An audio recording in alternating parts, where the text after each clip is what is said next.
Rian Johnson's latest whodunit, Wake Up Dead Man, aka Knives Out 3, has recently hit Netflix, and it's a real return to form for the series, but not without its issues. I mean, the first Knives Out was amazing, a true classical whodunit released in a modern world devoid of quality murder mysteries. Benoit Blanc was gearing to be the Poirot of our generation. A donut hole in a donut's hole. But we must look a little closer. And then Glass Onion came out. I mean, people did like it. I wasn't one of those people, but you know, it has its fans. In my mind, the classical source of the original was just completely lost. It was just glitzy and glammy, all the signs of a Netflix-produced sequel. Waste of a good cast, in my opinion. Get Edward Norton back, get him in something better. So in my mind, the vision behind Wake Up Dead Man was very much a reform back to what worked. A sauced-up whodunit. More grounded, more gothic, more of a Knives Out mystery.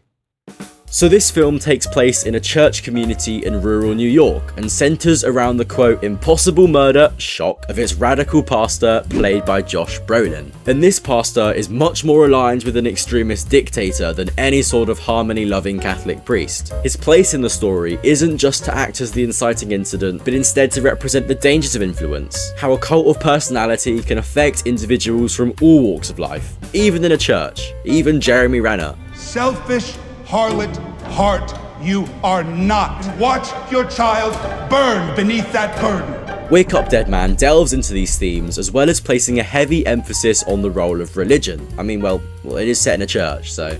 At a quality of mystery level, this isn't half bad. As a person big into their daytime television murder mysteries, I found the actual method of murder quite guessable, as I'm sure most other people who watch this will find. It's one of these murders in a closed room type things, and it very much shuts the door on method possibilities while opening windows for the usual twists and turns you will expect to see along the way. But everything from the culprits to the motives, they just went down alleys I did not imagine at all, so, you know, fair dues. At the end of the day, if a mystery can keep you guessing, it's doing its job right. But off the bat, from the first frame, it's made clear that this is an incredibly well shot film. The best looking in the series by a country mile. The way fading lights used in this to represent both emotion and the tides of the story is just so distinct, and it makes this all the more unique of a watch. When I think of the cinematography in this film, one particular forest-based scene does stand out to me for just how frankly trippy it was. Like, can we just...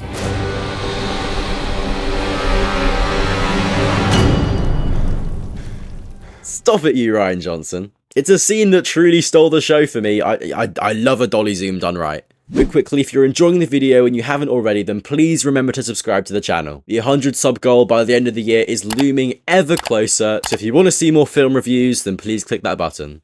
But speaking of stealing the show, Josh O'Connor, take a bow. He plays the reformed boxer turned priest and is the true highlight of this film. This is like the first thing I've ever seen him in, and I definitely need to go and watch Challengers now because, I mean, he's just a really talented guy. He brings the sauce that Craig can't totally deliver, and backed by an expectedly solid ensemble cast, a diverse spread of characters is very smoothly compiled, with Glenn Close providing some serious commitment to screaming,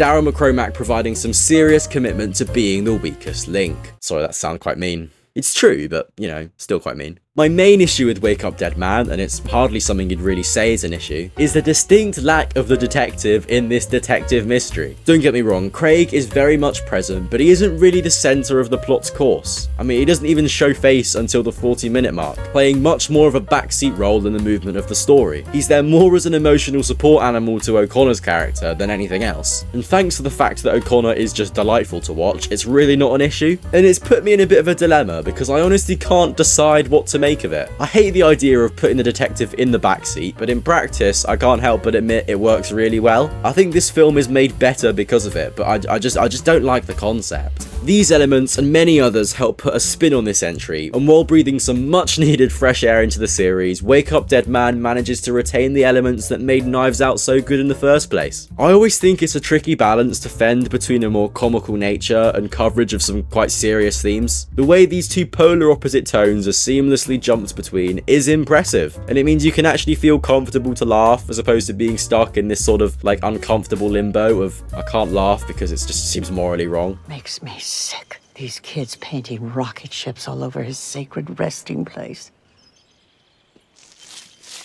It's what makes this film and series of films so great. Great, but not perfect. In my mind, the only other thing I can find to fault with this is the slightly slower pacing here and there. This being a murder mystery, we are obviously gearing up to the big reveal in the finale, where all the loose ends are tied. It's the most satisfying bit of the film, you know? But to tie loose ends, you first need to create loose ends, and 2 odd hours of loose end creation can grow somewhat tiresome in the moment. It does, however, all dissolve as soon as we reach the story's climax. It is just a great time, and I really do hope Netflix keeps going with these, because there's truly nothing like this going at the moment. What did you think of Wake Up Dead Man? Chuck your thoughts in the comments down below, I'd love to hear them. Thank you so much for watching the video, and I'll see you in the next one.